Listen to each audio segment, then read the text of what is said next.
سلام مردم ایران. شاد باشی.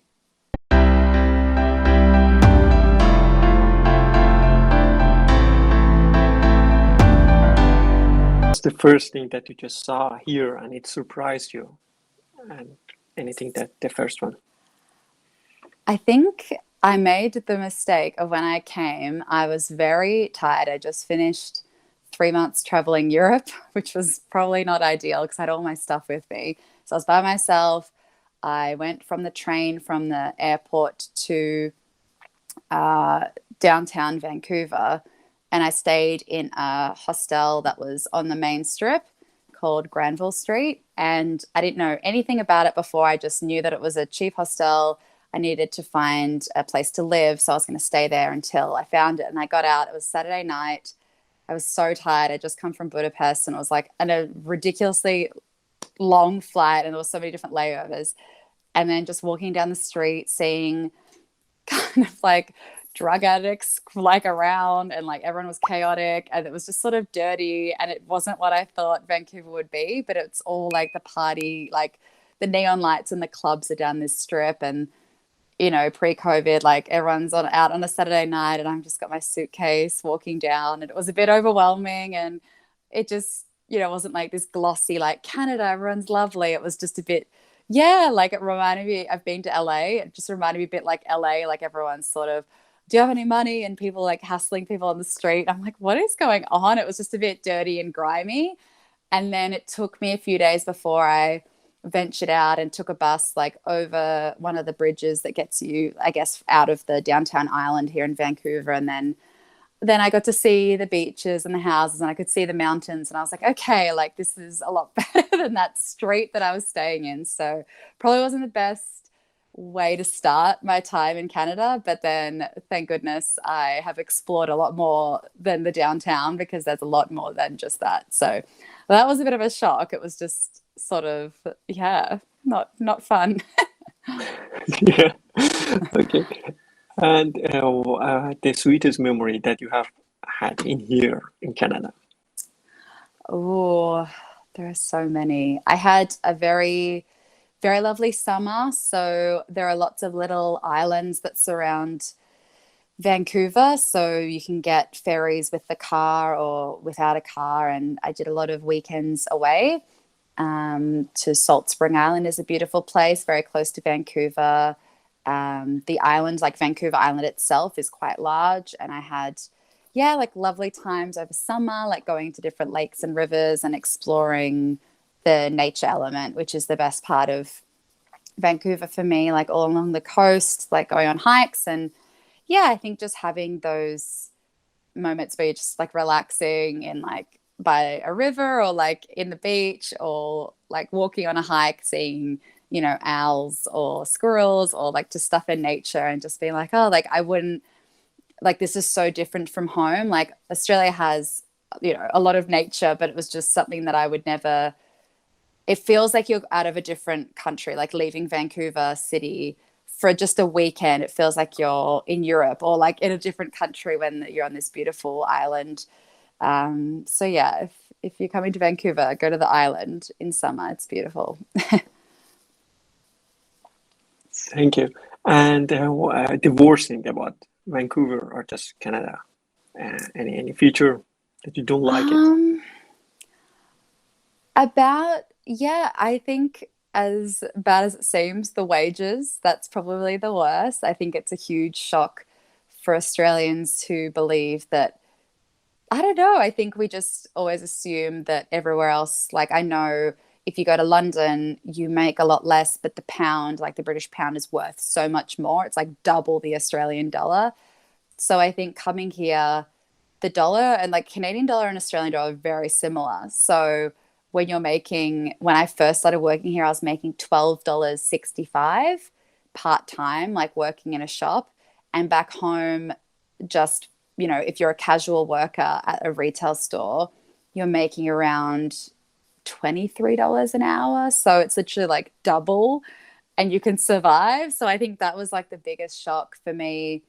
And also everyone's like right about the weather. It's just during winter at home it rains, but there's blue skies a lot of the time, and you know, like it's not just gray all the time. So I think that's the worst thing. Like if Vancouver was, you know, maybe 6 months of the year was summertime, I would be telling everyone to come over because it's just so beautiful in the summer, and the rain just gets you down, you know. Okay. And have you found actually any Iranian community in Canada, and have you been in touch with any of actually Persian guy or just Persian friend? Do you have any Persian friends in here, or just what's your opinion about the Persian guys and just Iranian people? I mean, I don't have any like bad things to say. I only know yourself and you're amazing. Um, I've met few like Iranians in Vancouver and Canada, but during my travels in Europe, I've definitely met some, and always very polite and friendly. Like I don't have any negative experiences with, I mean, the worst experience is usually with just Aussie white guys, like like Australians in my time. But no, I don't have, yeah, any opinion, I guess, but good. So yeah. Had gone back, and what could you have done to make it better? Any improvements to just before just came here? It's a good question. I would have probably not traveled with all of my stuff because that was really dumb. Lots of Europe they don't have elevators, so you're upstairs with your suitcase. I just would have prepared a bit better. I would have done more research. I was very much just sort of spontaneous. Like I really didn't look into where I wanted to live or planning. And I'm glad I found a house when I was here. I don't really recommend people just looking at Craigslist or Facebook Marketplace, finding a room and saying yes unless you see it, because you don't know what people put on the internet. It could be anyone's house. So definitely go and see the house before you put down money and rent somewhere. So I'm glad I did that when I was here. But yeah, just preparing a little bit more, packing a lot better, bringing more home comforts with me because I knew I was going to be here for a while. But luckily I went home. I've been home to Australia a couple of times, so I could collect stuff and bring it back over here that I was missing. Like, I don't know, even things like slippers, like fuzzy slippers. I didn't think about that. I was like, oh my God, it's so cold here. And I have to go out and like buy slippers now for my feet because I'm cold. And just, I don't know, photos of friends and things like that. You sort of have the bare essentials, and there's probably a few more things I would have thought about preparing for or researching before coming here, just about the city and what to expect, because yeah, the wages were a shock, but if I'd Googled it, I probably would have found out earlier than just getting my first paycheck being like, oh, that's not great. Just prepare. And have you been homesick in here?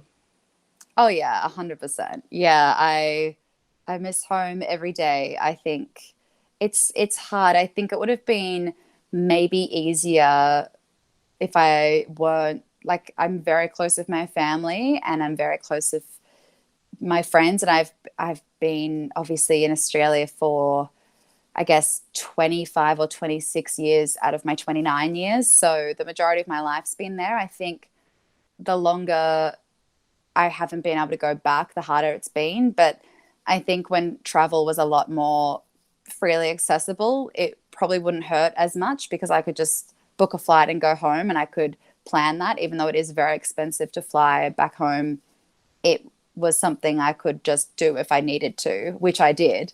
But some people go that the 2 years, like Australians that I've met have done the 2 years without even going home, and then they've been fine. Whereas I think I went home, I got here in August, and then in January I went home for like a holiday because I was missing home so much. So I think it depends on the type of person you are. Like, I'm very independent and I came over here by myself without a plan, but I definitely think it's, yeah, the more you think about it, the more you get homesick. So I tend to just focus on where I am in the present and getting out and doing stuff, like reminding myself why I came here was positive. And like, especially over summer, I wanted to make the most of the freedom that we have with restrictions lessening and experiencing stuff that I'm like, okay, I would never be able to do this at home, or this is why like people love BC and things like that. So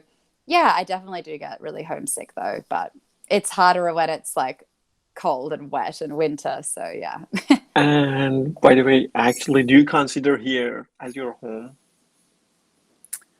No, I don't. I still call Australia home. There's a song actually called that. But anyway, yeah, it's home, but it's not home for good. And and thank you so much. And if could you just tell some phrases in Persian if I just say to you to our Persian actual followers, subscribers? Is that okay with you in Persian? For What example, you want me to say it in Persian? yeah, is that okay with you? For example, I I'll just want to say try. that, yeah, I want to say, hello, Iranian people, be happy, for example. Is that okay? It's Yeah, translated. yeah. Okay, I'll try. okay, okay. Shalom, مردم ایران. شاد باشی. Amazing. Thank you so much. Yay! Amazing. Thank you. Okay, so I will tell you some words, and please tell me the first word that comes to your mind. Okay, the first word that just come to your mind. Australia, Amazing. Canada, Wet. Persian, Delicious food. immigration, Long. home, Heart. rain, Vancouver. family, Far away. future.